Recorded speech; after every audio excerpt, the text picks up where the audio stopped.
कौमी असम्बली के इजलास में लव सिलेक्टेड का तस्करा रहा। उसी मामले से मुतालिक बात होती रही। पीपल्स पार्टी के चेयरमैन बिलावल भुट्टो जरदारी ने खिताब किया। आगाज में उन्होंने कर्जों की तहकीकात के लिए कायम इंक्वायरी कमीशन को गैर आईनी करार देते हुए कहा कि हमें आमिरों के इकदाम और रबर स्टैंप पार्लिमानों के फैसलों की तहकीकात करनी चाहिए।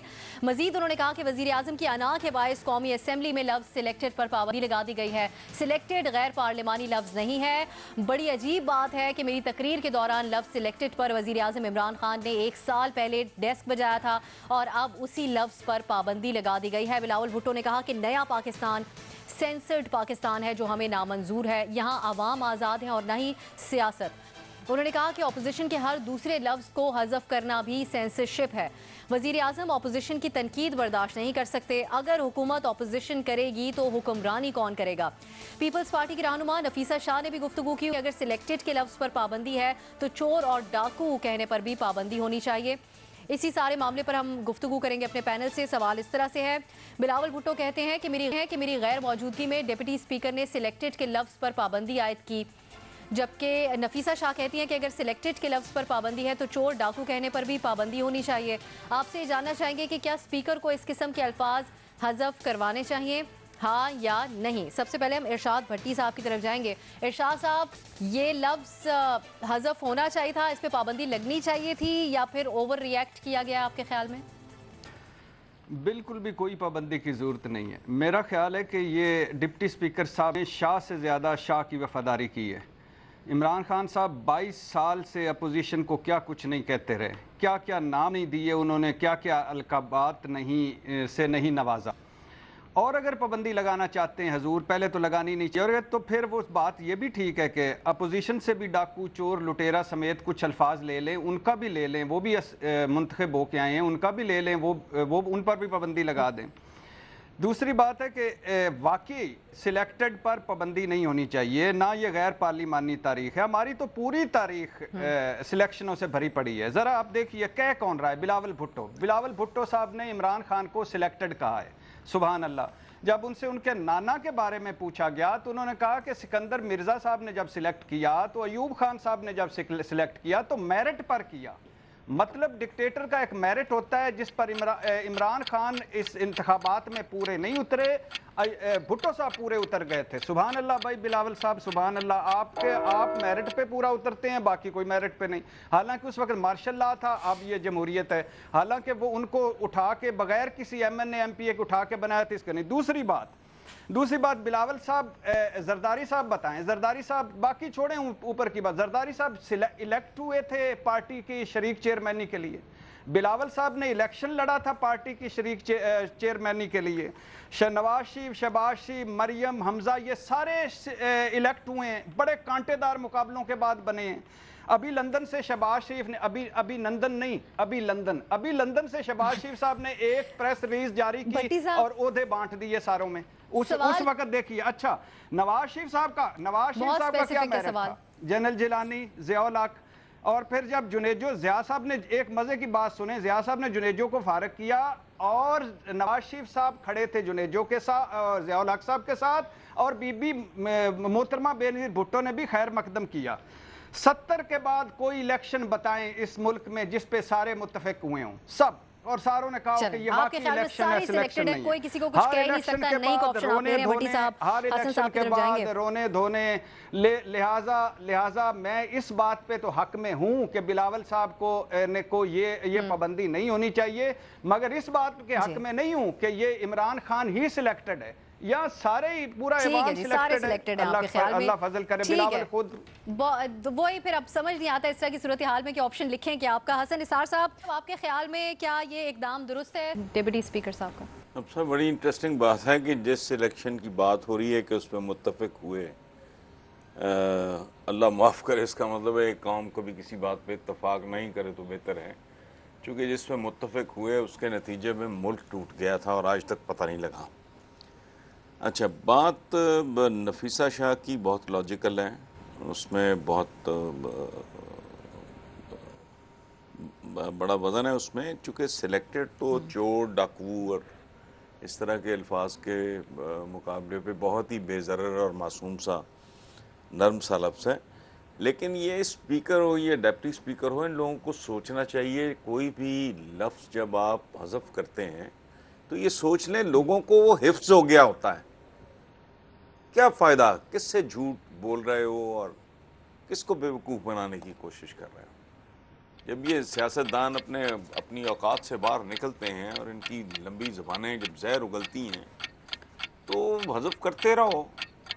इरशाद भट्टी साहब के ख़जाने में इजाफा होता रहेगा, ये तो कभी नहीं भूलेंगे। मेरी तो बुढ़ापे की वजह से याददाश्त अब साथ नहीं देती, तो इन्हें तो अजबर हो जाएगा। क्या फ़ायदा है हज़फ करने का, है क्या ड्रामे कर रहे हैं।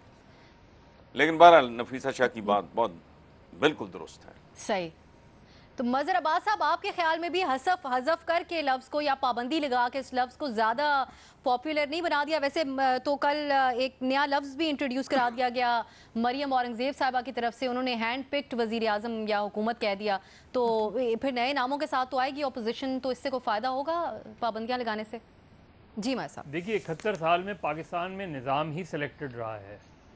चाहे आप बुनियादी जमहूरियत का निज़ाम ले लें, मार्शल लॉ तो बिल्कुल एक अलग चीज़ हो जाती है, सदारती निज़ाम ले लें, आप गैर जमाती निज़ाम ले लें, या पार्टियों को तोड़ के कोई निज़ाम बना लें, तो सिलेक्टेड तो हमारे यहाँ हमेशा ही रहे हैं। आप 1947 के बाद से चलते चले जाएं, आपको अंदाज़ा हो जाएगा कि किस तरह सिलेक्शन हुई है, और उसी सिलेक्शन के नतीजे में मुल्क भी अलग हो गया, जिस तरह हसन निसार साहब कह रहे थे। देखिए यहाँ एक्सपेंश नहीं किया गया, यहाँ हदफ नहीं किया गया है वर्ड, उस वर्ड पे पाबंदी लगाई गई है। दोनों में फ़र्क है। एक तो रैंडम स्पीकर एक पोजीशन लेता है कि किसी ने कोई जुमले कहे, उसने कहा नहीं मैं आपके ये अल्फाज हदफ करता हूँ। यहाँ डिप्टी स्पीकर, जिस तरह अभी भट्टी साहब कह रहे थे कि more loyal than the king, कि वो डिक्टेट कर रहे थे कि जी इस लफ्ज़ पर पाबंदी होगी। पाबंदी वो नहीं लगा सकते, वो हदफ कर सकते हैं अल्फाज, लेकिन पाबंदी नहीं लगा सकते। फिर ये कि सेलेक्टेड एक एक्सप्रेशन होता है, और एक्सप्रेशन कोई ऐसा इनडिसेंट एक्सप्रेशन नहीं होता। गैर पार्लिमानी निज़ाम, गैर पार्लिमानी अल्फाज का भी एक पूरा क्राइटेरियन होता है कि कौन से अल्फाज गैर पार्लिमानी हैं और कौन से पार्लिमानी हैं। सिलेक्टेड वर्ड गैर पार्लिमानी वो नहीं है। और जिस तरह रिएक्ट किया है उससे नज़र ये आता है जैसे आप बुरी तरह हर्ट हुए हैं उस चीज़ से, उस अल्फाज से। हालांकि उसका जवाब उन्होंने दे दिया, जवाब दे सकती है ट्रेजरी बेंच, और भी बहुत से जुमले अदा करती है उस पर। तो वो कोई ऐसा गैर पार्लिमानी नहीं था जिस पे डिप्टी स्पीकर, और सिर्फ उन्होंने बिलावल भुट्टो ने जो बात की उसको वो नहीं किया उन्होंने, वो तो फिर सारे पूरी असेंबली के ऊपर भी चीख पड़े थे। जो आप देखें वो क्लिप्स उठा के, तो ऐसा लग रहा था जैसे पता नहीं उन्होंने ज़ाती तौर पे उसको ले लिया है। तो उस तरह तो चेयरमैन सेनेट भी सिलेक्टेड हैं, उसको उनको भी किस तरीके से किया गया है। तो हमारे यहाँ तो निज़ाम ही सिलेक्टेड रहा है, तो उसमें चाहे ये वज़ीर आज़म हो, पिछले वज़ीर आज़म हो, उससे पिछले वज़ीर आज़म हो, किस तरह सिलेक्ट किए जाते हैं, और फिर उस सिलेक्शन का किस तरह इलेक्शन होता है, ये हमें सबको पता है। ये कोई ऐसी ढकी छुपी चीज़ें नहीं हैं। तो मेरा नहीं ख्याल कि उन्होंने डिप्टी स्पीकर का ये इक़दाम दुरुस्त था। सही, बिल्कुल। नई ऑप्शन आप ले रहे हैं। मेमल की तरफ जाएंगे। मेमल, चेयरमैन सेनेट की बात तो मजहर साहब कर रहे थे, साबिक चेयरमैन सेनेट कल जियो से बात कर रहे थे इस सिचुएशन के ऊपर, उनसे सवाल किया गया तो उन्होंने कहा कि उन्होंने बरतानिया की भी एग्जांपल दी। उन्होंने कहा वहाँ चर्चिल ने लायर का लफ्ज़ इस्तेमाल किया, उस पर पाबंदी लगी, तो वो दिलचस्प किस्म के अल्फाज इस्तेमाल करते थे फिर इस मामले पर। तो यहाँ पर ये नॉर्मल बात है या फिर ज़ाती तौर पर ले लिया स्पीकर साहब ने इस बात को? नहीं, एक तो मैं इस पर अफसा नहीं का ऑप्शन लूँगी, और एक चीज़ ये है कि ये एक्चुअली जो डिप्टी स्पीकर साहब ने किया है ये इलीगल है, ये वो कर नहीं सकते, क्योंकि ये उमर अयूब साहब ने एक प्रिविलेज मोशन की वो दी थी एप्लीकेशन, और उसके बाद इन्होंने ये प्रिविलेज कमेटी में जाना था, यानी कि इसके ऊपर उन्होंने तो बैन लगाने की जो बात की थी, इसका एक पूरा प्रोसेस होता है। नुसरत जावेद साहब ने आज इस पर कॉलम भी लिखा है, उन्होंने एक्सप्लेन किया है कि रूल्स और प्रोसीजर्स क्या होते हैं। तो प्रिविलेज मोशन के ऊपर ये रूलिंग नहीं दे सकते स्पीकर या डिप्टी स्पीकर, वो बैन कर सकते ही नहीं वैसे ही अंडर द लॉ। तो ये जो डिप्टी स्पीकर साहब ने किया, ये सबने जो बात की है, वाकई वो more loyal than the king है। लेकिन दूसरी चीज़ ये है कि देखिए, ये आपको याद होगा कि गालिबन कल मुराद सईद साहब ने कॉन्डोलीज़ा राइस की एक किताब से उन्होंने कुछ चीज़ें पढ़ के सुनाई मोहतरमा शहीद बीबी के बारे में। रेहान खान की जब किताब लाने की बात की पीपल्स पार्टी ने तो उसके ऊपर बैन लगा दिया गया। ये गवर्नमेंट वो चीज़ें कर रही है जो अलाउड ही नहीं है। मतलब बैन आप किस तरीके से, एक फ्रीडम ऑफ स्पीच, और बिलावल भुट्टो साहब ने सही बात की है कि ये सेंसर्ड पाकिस्तान है कि अब ये पार्लियामेंट के अंदर की स्पीचेस भी ये बैन करेंगे। देखिए हज़फ होना एक अलहदा बात है, लेकिन डिबेट्स बड़ी हीटेड होती हैं, पूरी दुनिया की पार्लियामेंट से बड़ी हीटेड डिबेट्स होती हैं। आप इस तरह से किसी चीज़ के ऊपर बैन, मैं तो खैर बैन के ऊपर यकीन ही नहीं रखती, बैन लगाना ही नहीं चाहिए। तो ये भी एक प्रॉपर प्रोसीजर होता है और ये गवर्नमेंट बिल्कुल ये गवर्नमेंट जो है कोई प्रोसीजर्स फॉलो नहीं करती, जो दिलाते मनमानी करती। बाबर साहब, आपके ख्याल में क्या बाकायदा तौर पे हज़फ नहीं, किसी चीज़ के ऊपर पाबंदी यानी बैन किया जा सकता है किसी लफ्ज़ को, और दूसरा क्या ये सेंसरशिप के जुमरे में आता है जिस तरह बिलावल भुट्टो कह रहे हैं? देखिए, ये सेंसरशिप का दौर है, तो जो डिप्टी स्पीकर हैं वो भी वही कर रहे हैं जो बाकी सारे मुल्क में हो रहा है। बैन तो नहीं होना चाहिए, क्योंकि बैन के पीछे एक थॉट प्रोसेस ये है कि अगर आप एक चीज के ऊपर बात नहीं करेंगे तो वो शायद चीज ही गायब हो जाए। तो बैन करने का क्या फायदा होगा? आप ये कह सकते हैं कि नहीं, ये तज्जिया गलत है, आप ये कह सकते हैं कि सामने नहीं लाया गया, लेकिन ये कहना कि आप ये कहना बंद कर दें कि मुझे सामने लाया गया है, बड़ी मजायका खेज बात है। लेकिन पाकिस्तान के कॉन्टेक्स्ट में नहीं, क्योंकि यहाँ पे हमारी यही एक तरह की assumption है कि कोई आप दलील दे के बात नहीं करें, आप बस जुबानबंदी कर दें, और जुबानबंदी होगी तो इसका मतलब है कि लोग वो सोचेंगे भी नहीं। तो इस तरह होता नहीं है, लोग सोच रहे हैं और बात भी कर रहे हैं। और अगर उस ऐवान में जहाँ पे हमने पॉलिसीज भी बनानी है, जहाँ पे लॉज भी बनाने हैं, जहाँ पे कॉन्स्टिट्यूशन भी अमेंड होना है, वहां खाली इस वजह से कि आपको एक लफ्ज ऑफेंसिव लग रहा है, तो ऑफेंसिव स्पीच तो बंद नहीं की जा सकती। ये तो एक बुनियादी, वरना फ्रीडम ऑफ स्पीच का तो मकसद ही खत्म हो जाएगा ना। तो ये हर तरह से गलत है। बिल्कुल नहीं का ऑप्शन आप ले रहे हैं। मोहित साहब, आपके ख्याल में वैसे जिस तरह मेमल ने इशारा दिया, बाबर साहब बात करें, पार्लियामेंट का हुस्न ही ये है, वहाँ पे बहस हो, मुबाहिसा हो, इस तरह के अल्फाज का भी होता रहता है इजहार, लेकिन आपके ख्याल में क्या ये बात दुरुस्त है या फिर माहौल को बेहतर करने के लिए ज़रूरी था? कि पहली बात तो मेमल ने जो कर दी वो दोहराऊंगा कि ये है ही इलीगल, हो ही नहीं सकता, जिस तरह किया गया हो नहीं सकता, उसको तो अलहदा छोड़ दें। आपका सवाल जो है वो बहरहाल थोड़ा सा ज़्यादा उससे मजमूई तौर पे देखना ज़रूरी है। देखिए, मुझे नहीं लगता पार्लियामान का ये हुसन होता है कि वहाँ पे आके आप एक दूसरे को गाली गलौज करें, इस तरह की लान तान करें। कमाल है इस मुल्क पे कि आपके वहाँ पे 200-300-400 आला ओहदेदार, पार्लियामान के मेंबर, लोग जो हैं वोट दे के कहाँ क्या क्या करके वहाँ पहुँचाते हैं।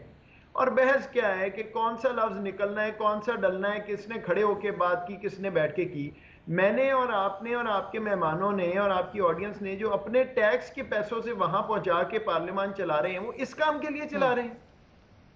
मुझे कोई फर्क नहीं पड़ता वो सिलेक्ट बोले, इलेक्ट बोले, वो जो भी बात कर रही ऑपोजिशन कहे ना कहे, मुझे कोई कारकर्दगी दिखाएं, को नजर आए कि कोई मामला जो मुल्क को ठीक करना है उस तरफ चले।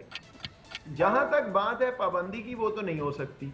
जहां तक बात है कि किसी स्कूल टीचर को आके 400 लोगों को बताना चाहिए कि असूल क्या हैं तमीज के दायरे में रहने के, जो माँ बाप पढ़ाते हैं अपने पहली जमात के बच्चे को, तो वो मैं उसके हक में हूं, तो मैं हाँ की ऑप्शन ले लेता हूं। हालांकि मैं पहले बता दिया कि जो उन्होंने किया है वो दुरुस्त नहीं है, लेकिन खुदारा इस पार्लियामान ने को काम भी करना है या सारा वक्त यही बताते रहना है कि इसने ये लफ्ज बोला, उसने वो।